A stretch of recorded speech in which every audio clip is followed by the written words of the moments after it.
Commander Glover. Hello again. Hello, Laura. It's great to see you. And just call me Victor.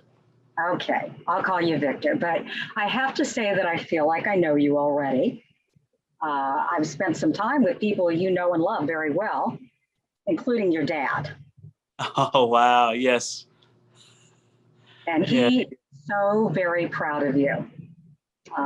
Tell us a little bit about your relationship and how he influenced the man you are today. Oh, wow. Okay. The single greatest influence on that, because he's my father.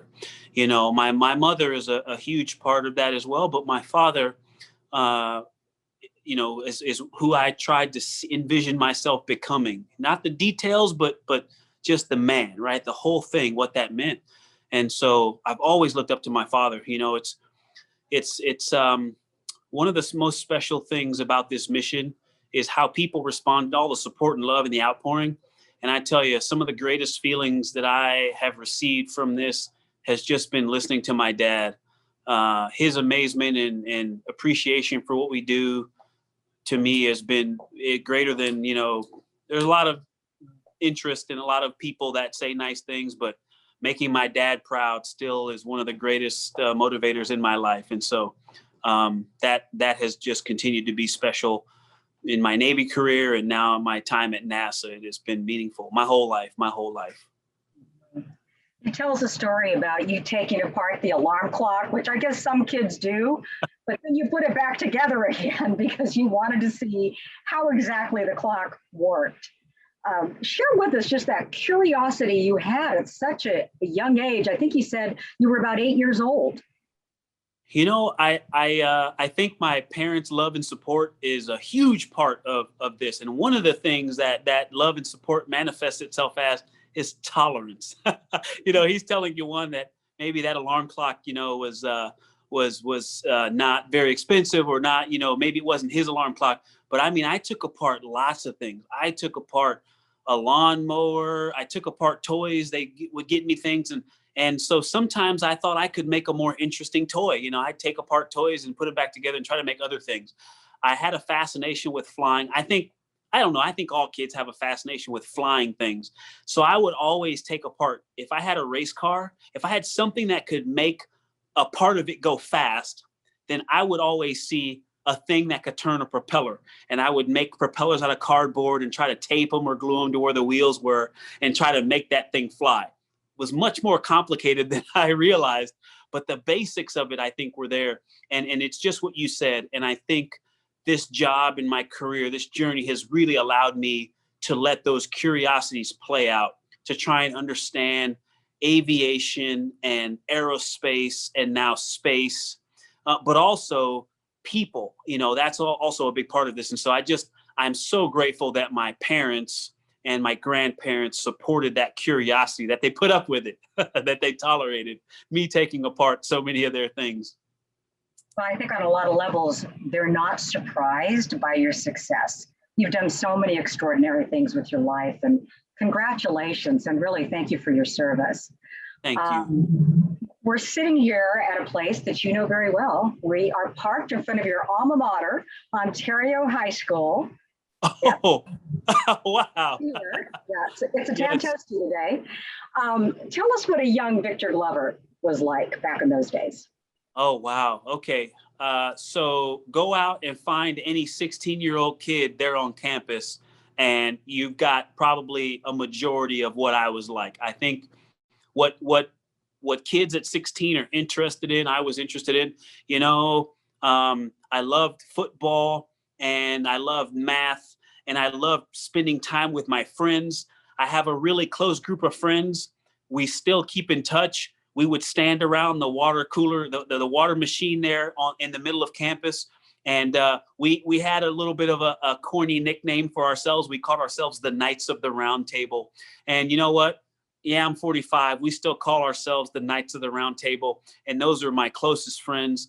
And we've supported each other through careers, marriages, kids, and just trying to grow up and be the men that we are. And I, those guys were a big part of my time at Ontario High School. And I I had all the same interests, I think, of, most high school kids. And I also had something that I think it's important to talk about.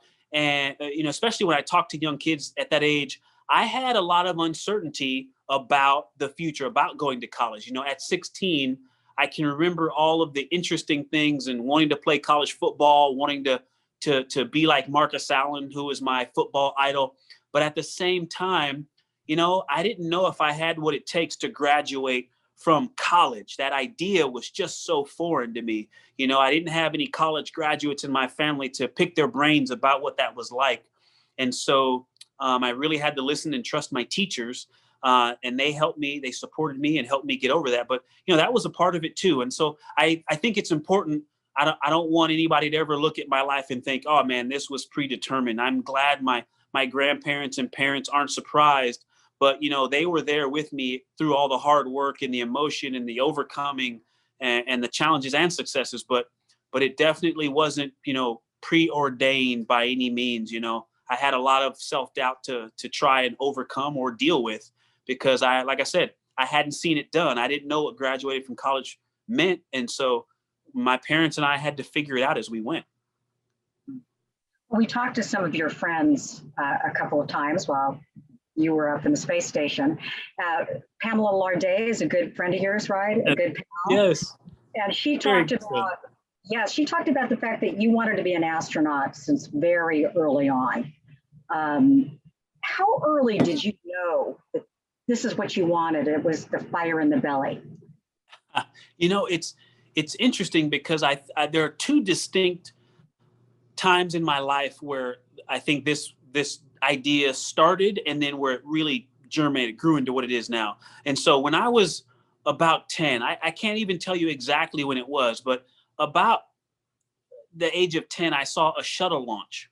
I saw a space shuttle launch, and I was just captivated by it. I think it was just, again, being interested in what young people are interested in, speed and power, and this idea of leaving the planet. It was, but I saw that, and I didn't even have the context to think I want to be an astronaut.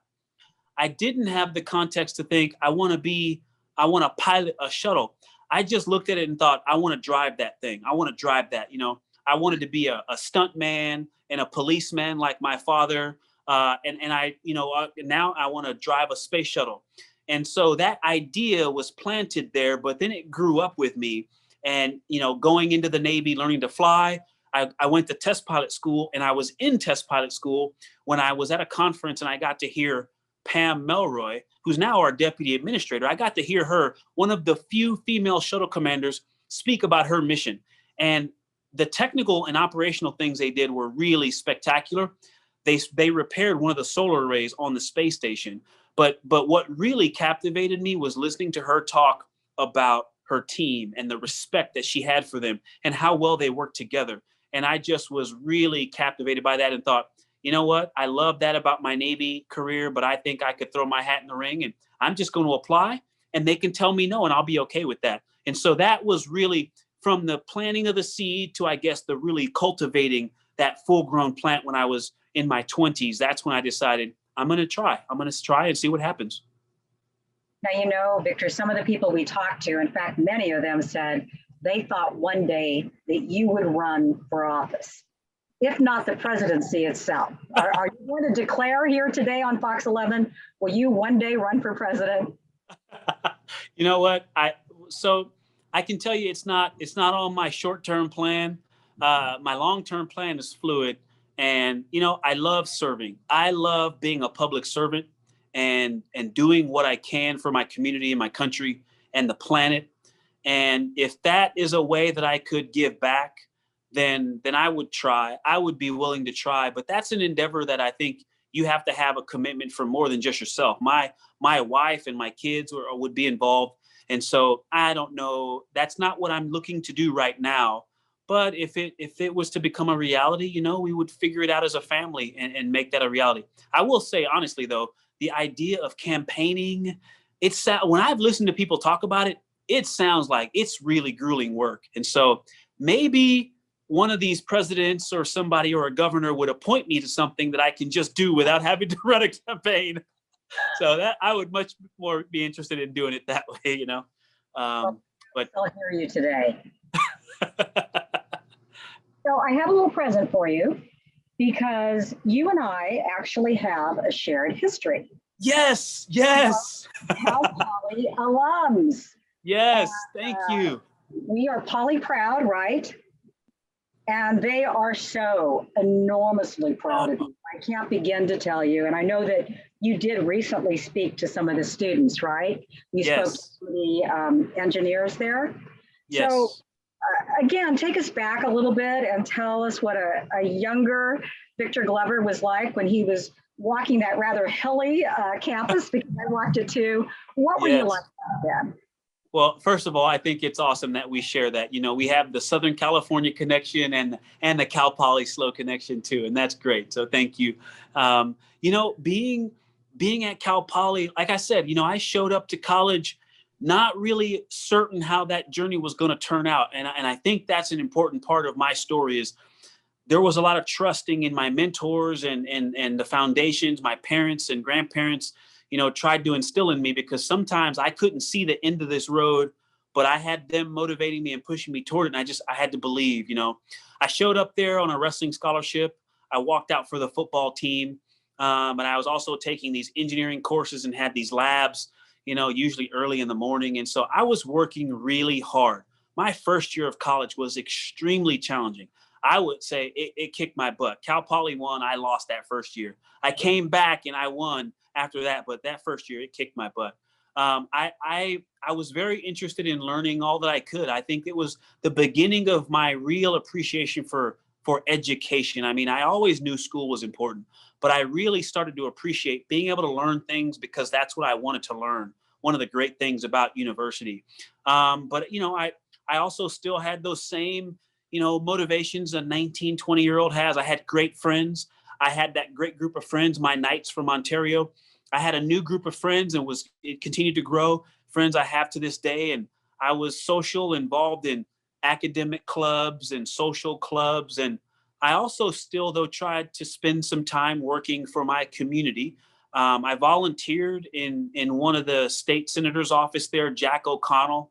And something really significant that I remember from that time, he gave me a blue book. He gave me this book, and it had the Constitution of the United States in it. It also had the California Constitution, but it also had all of the significant documents, the Magna Carta, the Declaration of Independence, and all the things that led up to our Constitution. And I probably had that book for a decade before I really opened it and read it. And I was, would go off later and become a naval officer. And I realized, this document is such an important part of my profession that I need to understand it. But anyway, going back to college, that time in his office, at least again, planted another seed. And I really am grateful to Jack O'Connell for giving me that book. I also spent a lot of time volunteering in classrooms, going all over California, trying to do science, technology, engineering, and math outreach at high schools and junior high schools. And that's actually how I got to know my now wife, but then girlfriend, by traveling to these universities or to these schools all over California and trying to, just inspire young folks to do things like we were doing in college. And you were reaching out to minority communities, right? You saw a need there. Primarily, yes. Yeah. We, the MESA program, if you're familiar with that, Mathematics, Engineering, Science Achievement, it started in the University of California system. And their goal was to try and increase the numbers of underrepresented students in the university science and technology programs. And I really enjoyed that. Going back to communities like where I was from, it just felt really important. And if I hadn't joined the Navy to start flying, I probably would have graduated from college and gone on to be a MESA center director or a teacher. That's wonderful. You mentioned a little bit earlier that you met your beautiful wife there. And of course, you have your 4 gorgeous daughters who your dad calls his angels. So tell us about the importance of family and their role as you took on this monumental task. Oh, wow. I would say that is of supreme importance in our household. NASA poured a lot of resources into preparing me and our crew for this mission, but I tried to pour my resources into getting my family ready. And I worked really hard at that, but they also worked really hard to take care of each other. That's the conversation I had with my daughters before I launched, was telling them that I need you to step up. I need you to take care of each other and take care of your mom. And it was really amazing to be in space and then get all these indications that that was happening. And so the importance of the family as a team, I mean, it's always been the case. You know, in my days deploying in the Navy, it really can put stress on a family. And I'm just really grateful to them. I am eternally grateful, you know, that they have managed to not only, we did, you know, it's the definition of resilience. We didn't just get through this.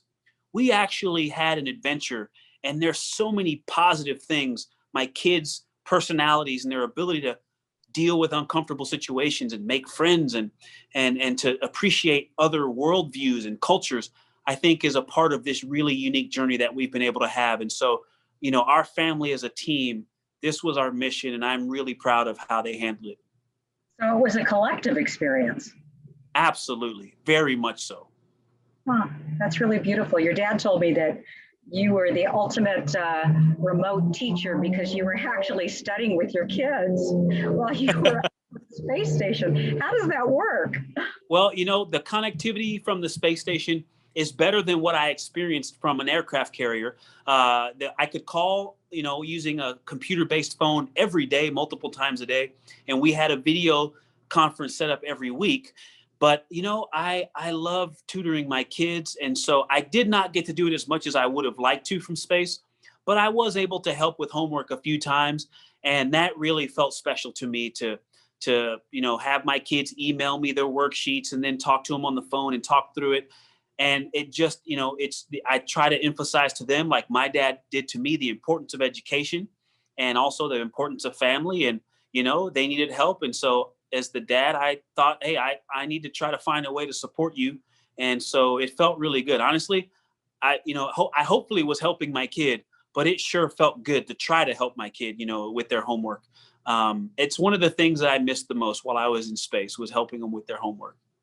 That. And so it kept that connection for you, right? And that normalcy of having a family, which I know is really important to you. And I also know that you're a Christian. So able to maintain that faith and that secular family unit. Can you tell us a little bit about how that was for you? Absolutely. And, you know, that's interesting because they worked together. So like I said, I could call every day for most of the day. And we also had our weekly video conference.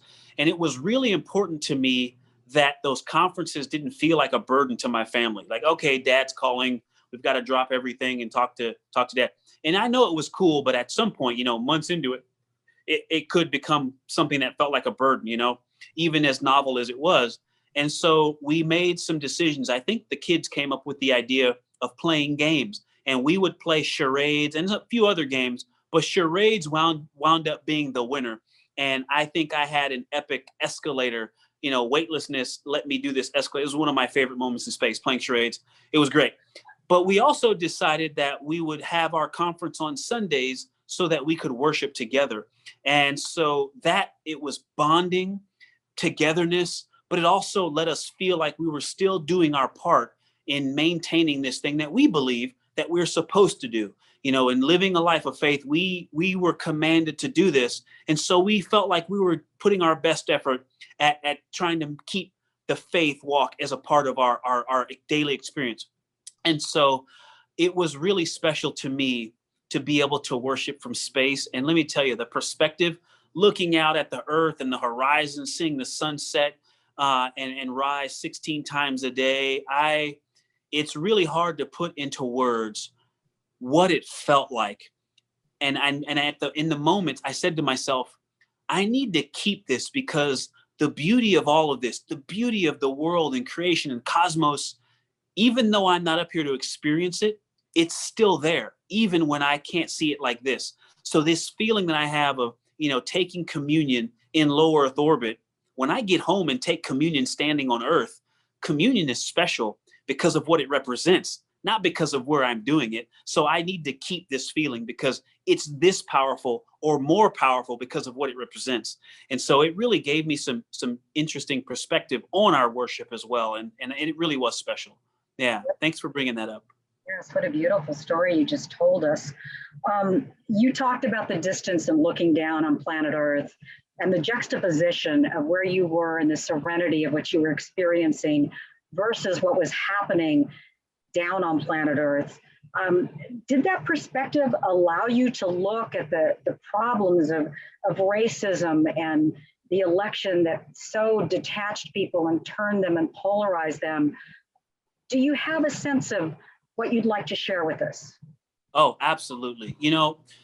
Oh, wow. This is such a big feeling. I will say before launch, we had the pandemic and this racial unrest going on. And that's happening as I'm training for this mission. NASA's putting these resources into getting us ready. I'm putting these resources into getting my family ready. But I'm also a parent. I'm a father. And I had to talk to my kids about all of these things. What we were about to experience as a family, what they were witnessing, happening in our communities and around the world. And so it was, you used the perfect word, this juxtaposition. There was this really interesting tension between this amazing thing that we were preparing to go off and do and some of these unfortunate things that were happening on the ground with the pandemic and the racial unrest. But at the same time, I tried to keep it all together in this perspective and remember the hope that, hey, we have breath in our body. We can do something about it. And so, I started journaling when I got assigned to this mission 3 years ago, and I really put a lot of energy into writing about it. And so that's something that I wrote a lot about, that juxtaposition you talk about, because tension, things pulling you in multiple directions, that's actually how your muscles get stronger, right? The tensile forces in your muscle fibers are what causes the little bitty tears that create growth, and you get stronger from it. I think that same thing applies socially to us as a family, to us as a community, and us as a country and planet. Tension doesn't have to purely be negative. It can cause us to get stronger. It can strengthen relationships, and it can help you focus on what matters. We don't have to agree, but we can find the things that we have in common and exercise those and make the things that we agree on stronger. And so this period, again, these unique perspectives about all this, it really gave me some interesting ideas that I'm trying to communicate to my family, my kids, other kids, because I think going forward, it's going to require some unique perspectives for us to really, truly be effective at handling some of the societal problems that we are going to see. But, being in space, for example, during the January 6th, situation at the Capitol, where I worked before I got this job at NASA, and wanting to know how my friends were doing, it was a lot of emotions. But at the same time, I realized it's no good for me to sit up here worried about those folks. I'm going to write some things down. And I took one of my favorite pictures while I was in space. I took a picture of the horizon just before sunrise. And then I took a picture of the sunrise. And I emailed that to all my friends that I know worked in DC and in the Capitol. And I titled it Joy Cometh in the Morning. And I just sent it to them as an encouragement. And, it's like things like that. The world is going to throw tragedies at us. That's just reality. Struggle and success are both a part of reality. And we find out a lot about who we are, how we handle those struggles, and trying to find ways to put positivity out there and find a way to move forward as a people, personally and as a people, I think is just something that all of us need to put energy into doing. We talked about how extraordinary the mission was, but obviously as an African-American man in this role where you were breaking barriers, did that feel like a responsibility? Did it feel like a blessing? How would you describe it? Wow, Laura, that is there's so many facets to that, right? It's this one thing, but there's so many facets to it. I'll tell you a story that I haven't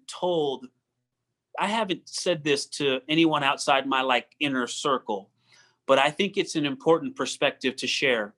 The week of launch, I was at Kennedy Space Center and I was in the gym. And I was about an hour into my workout. I'm covered in sweat. I've got my music going and I was doing shoulder presses and I was on my last set. So I'm, finishing up. I'm on my way out of the weight room here.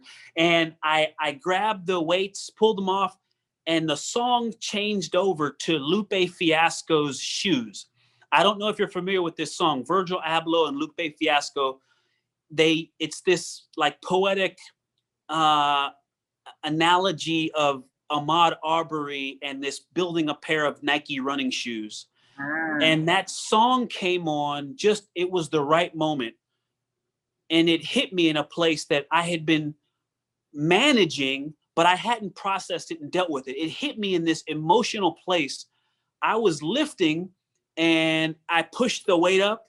And as I came down, tears came down my eyes as well. And I had to rack the weight. And I'm standing there in the gym at Kennedy Space Center, at this place where like my heroes had walked out of those doors to go launch in the space shuttle and in the Apollo and the Saturn. Like, this place was this amazing center of these amazing human accomplishments. And in that moment, though, I'm thinking to myself, I'm there. I'm in this place that means so much. I'm an astronaut, but I see in this mirror, I'm also a brown astronaut. And this young man that this song is about, Ahmaud Arbery, he lost his life while running, while jogging. And something that I do, I like to jog. And it just put me in this space of like that tension, that juxtaposition came back full strength. And I'm thinking how NASA and the world are elevating this mission, but there are people that look just like me that not only are not being elevated, they may be facing oppression and being pushed down and pushed out. And it just felt like, you talk about, does it feel like a responsibility? It definitely feels like pressure. It can definitely feel like weight. But what I do know clearly is it's important. And I know clearly it's an opportunity. And I also think of it as it's, by and large, something positive that I can use to connect with people. And if I can get people to just get engaged in a conversation where we don't have to agree about everything, but we can agree on some things, then it's the beginning of something great. And that's what I wanted to take this whole opportunity and use it for good, for the most good. And that moment for me was an emotional reminder of just how important this time and this mission and this unique place that I happened to find myself in was. And so it's not a burden in a bad way. It's a burden that I'm grateful to be a part of, because I think it has a lot of good that it can do for the world, not just for people that look like me, but for people who may not look like me that need to learn to understand and appreciate people who look like me and all that means, right? Because being Black, brown, Hispanic is not monolithic. We are not all the same. And so it's the beginning of a discussion that I think is needed. And I think we can do a lot of good. Well, you expressed that so beautifully. When we talk about relationships today, of course, many people feel broken, they feel disconnected, and you're talking about connections. And it's quite interesting when I talked to your former professors, your teachers, your family, Dr. Walsh, I spoke with him, Dan Walsh. Yes. And, they all said the same thing. They cried. They stayed up till the wee hours of the morning to watch the launch, and they wept like babies. So that connection, can you speak to it and why you think it's so very moving? Okay, well, let me say this. The greatest thing about this mission for me is that connection. The support and love that I felt from community, people that I know and people that I didn't know, is my favorite part of the mission. Launch was great. Landing was great. My 4 spacewalks, those were all great in and of themselves.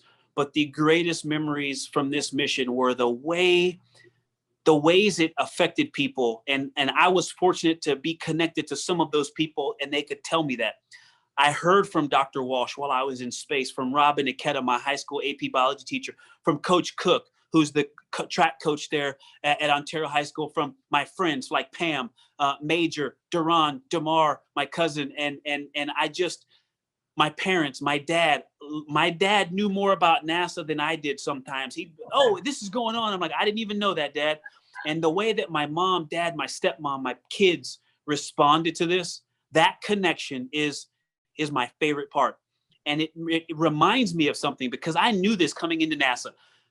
Space, aerospace, it has this amazing power to connect, to bring people together, because it's something that we can all like to look up at an airplane flying by or a rocket ship hurtling towards the heavens, just puts us all in this place of wonder. And it puts you in this place where you can ask questions and be vulnerable, but everybody's equally those things. And I think it's important for us to all feel that equally. And so the fact that it can inspire people and make people wonder alike across the whole globe, and any demographic, rich, poor, man, woman, old, young, it does the same things to people. That is a power that I think we all have to think about. What are we going to do with that? And for me, being able to help folks understand how important it is for us to take care of our planet, this home planet. We only got one. We've looked all over the cosmos and haven't found life yet. It's just here. And that life, human life, it starts to get political and it starts to divide people when you say all lives matter or Black lives matter. But you know what? Human life is precious. It's really robust in some ways, just like our Earth, but it's really fragile in others. And we can affect both. And we have to do everything we can to protect both of them. And this space exploration, aerospace accomplishments, these things have this really neat power to connect people. And that is my favorite aspect of this job. I love flying. I love going fast. Don't get me wrong. But sitting in a room with kids talking about flying high and going fast is almost as much fun as actually doing it. And actually, in ways, it's way more meaningful and way more powerful. And so, I put a lot of stock in these kids that see things and have a connection to what's going on the planet that I didn't have growing up. It was harder to get information. And so I look at these kids and think, they're my hope. I'm not giving up on people my age and the adults, but, we've made our bed and we've made choices, good and bad. And I think that the youth are going to take all the things that we've done and find the best of it. And they're going to do things to move society and civilization in a good direction. And so I just want to help however I can. And again, using this amazing thing, this legacy that I get to be a part of, this NASA meatball represents that legacy for me. And that's what I want to do with this platform and with these opportunities, is find ways to connect people, because the world is throwing so much at us that wants to separate us and divide us. And you know what? To be able to look at a crew, being a crew, you have to learn to do this. You don't just focus on what you have in common. Being a crew, you take your similarities and your differences and you use it all to accomplish the mission. And that's the beauty of this. It's not about just what we have in common. It's being able to see our similarities and our differences and to celebrate all of it and to know all of those things, what we have in common, what we share, and what we have that's different. Those things all make America strong. It makes us appreciative. It makes us considerate. And it also does the most good for the economy, for academia, and for innovation, and for the future. And so that's the stuff that I want to communicate to these young kids, because I truly, truly believe that they're going to do great things for the world. Well, Victor Glover, it has been such an honor to meet you here today virtually. And I hope one day to be able to meet you and your family in person. Absolutely. I really hope that that's the case. I feel like I know you because I've been watching you for years. And so it is an honor to talk to you. And so thank you for this opportunity. This has been great fun. Great fun. Thank you so much. And I don't know if you're so inclined, if you want to be able to give some stuff to Megan, I'd love to see that shot of you playing charades in space, for instance. Okay. You know what? Let me figure out how we can do that one, because I think I may at least be able to show you my space escalator. So I'm very proud of my space escalator. Thank you. Have a wonderful day and welcome. Thank you. Welcome home. Thank you. Thank you. You too.